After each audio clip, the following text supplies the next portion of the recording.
ole tuna chuan table siam kan zil do nanga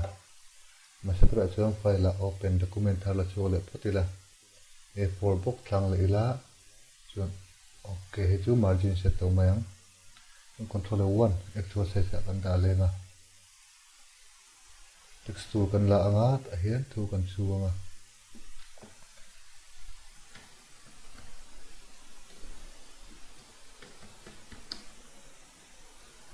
has memo enter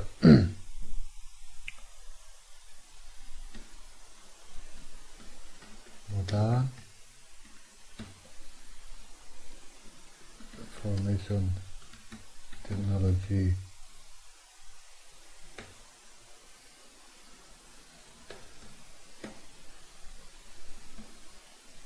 enter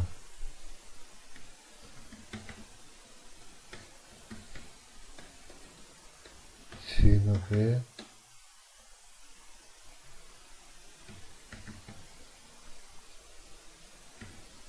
ISO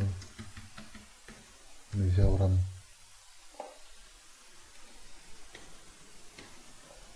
chuan select anga center alignment akan da lenga control C center alignment dulai hi phone se poka thla ve thia modern information technology Sinovac ISO Mizoram ti jong hi kan select anga eta phone style pathak na khan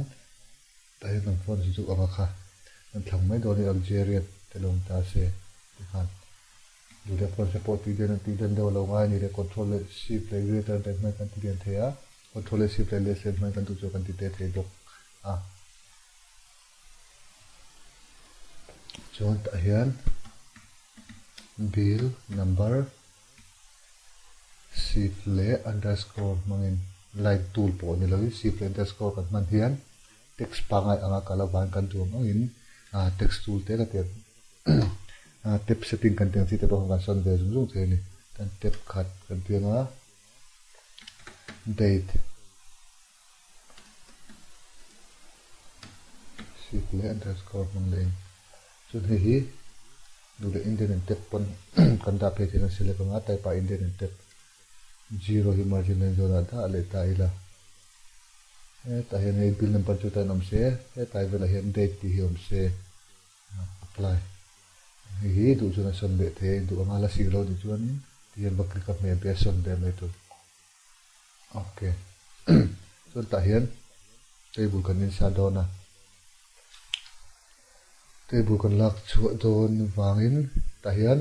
rectangle po a line va po ve lampang de kan table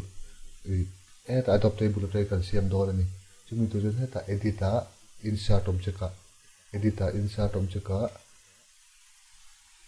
adopt table 3.0 he kan mang do ani table siam na adopt table 3.0 kan select anga okay ta kan columns te izate kan row ne izate kan ta kan man du za ta kan va chu mai do na row hi for ni ta se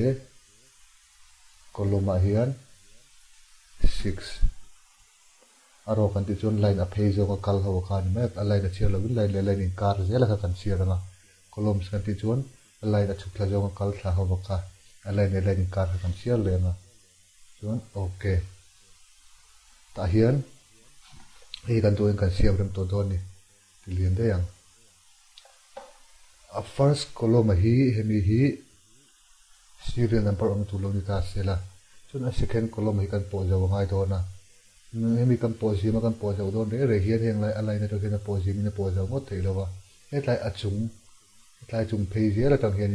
kan po ji mi kan po zo do ni chu ta po chuan in amazon a te na po thei lo wa alain zone a in kar je lai akak ang do je la tang hian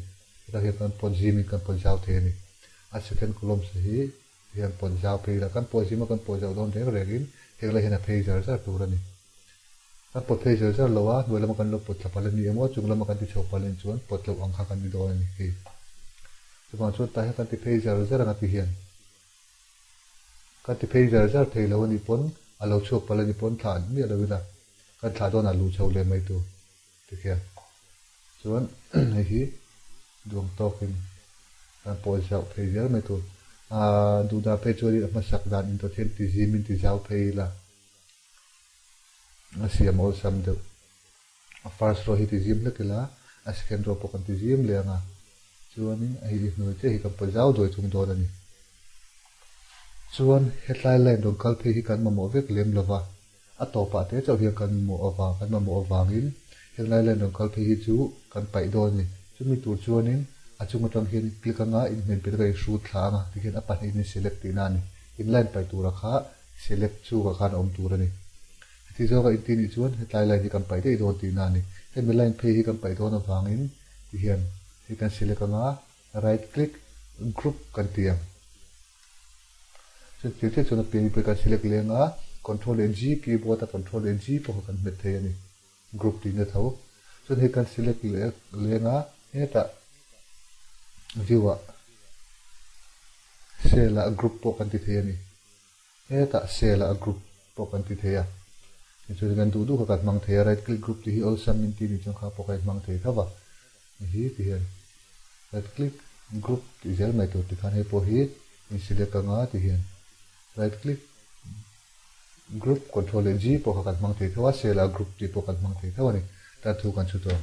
serial number idu chuan next hen tap in phei thea particular indule mouse mang pon in click thea quantity indule arrow mang hian left right up down mang po hian indu chuan son thei thawa red eta hian amount chuan hian rupees kan dalenga ta hian p eta hian total chuan heng ho hi tuna hian an entire hi alignment khi velam pang left alignment ang an omvek tani ki center ate right ate kan da ve thea ate kan da dom khan an select anga ti hian heng ho zo hi left alignment a omsela or center alignment a omsela tuna khian left alignment a oma center alignment a da ve don taila pacemaker kan lo man to control shift c kan tia kha man de ngot thelo ni center alignment turin chumini ba chun hetain ama in a than pain khating alignment te bold italic underline kan ting ti te khoin tur kha aron nation b kani chumi a chuanin center alignment kan da thon chu center alignment ka click mai tu ti hian bold kan da tu chu bold ti kan click le ma italic kan ipon italic underline lo kan ipon underline mai tu ti chun he ta total ti po hi ka om na chung te khan right alignment a om se ta right alignment bold ti nom se ti khan hate kan duang thlapa kha mi chunga adopt table chunga table kan pasia ma thu ga ba chun jo vek nuwa khan he ta chunga hian tan close se tur ani tan close to panga ti khan pacemaker a khan khain table siam kharon om to don ani chu ta kan tu na huna kan da re manga etlai kila tang hian sifnen potila ti khan akha adopt table manga table kan siam dan chu ni a chu no hian rupees ti te hildang te kan la da du te tin sia khan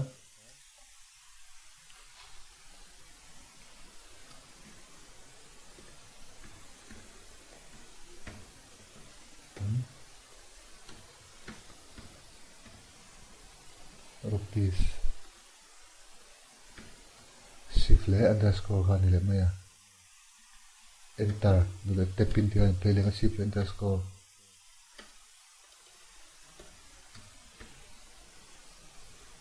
close bracket only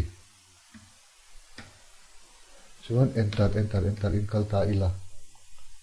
eta for MIT computers center chin of an isol ti kha for enter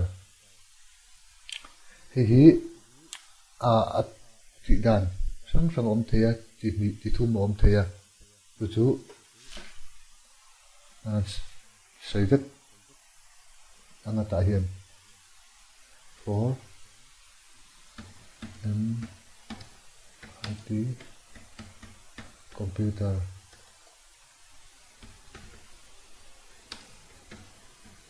center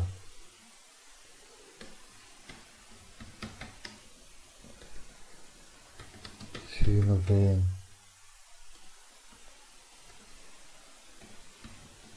Aizawl telung ta sila tikhian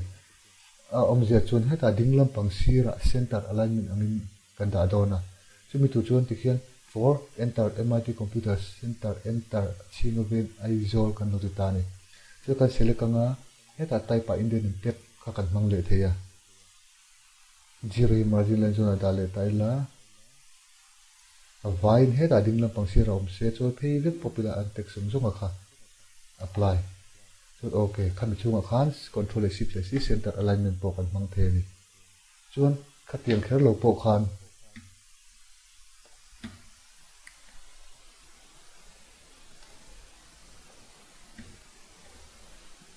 tab for enter tab MIT computer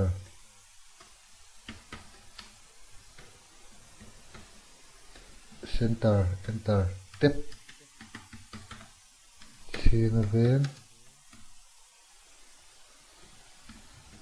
aizawl tab po kan ti main tab kan pe thau thei chuan kan select anga